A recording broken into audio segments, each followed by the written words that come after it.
தாய் தமிழ் உறவுகள் அனைவருக்கும் வணக்கம். நம்ம அன்றாடம் பயன்படுத்தும் உணவுகளில கருப்பு உளுந்துக்குன்னு தனி இடம் உண்டு.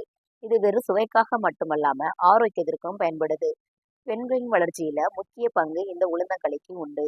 அதன் நன்மைன்னு பார்த்தோம்னா, பெண்களின் எலும்புகளுக்கு உறுதி சேர்க்கிறது, இரத்த அழுத்தத்தை குறைக்கி, செரிமானத்தை மேம்படுத்துது, எலும்புகளை வலுப்படுத்துதல், மாதவிடாய் கால வலிகளை குறைத்தல் என பெண்களுக்கு பல்வேறு வகையில இந்த உளுந்தங்களி பயன்படுது.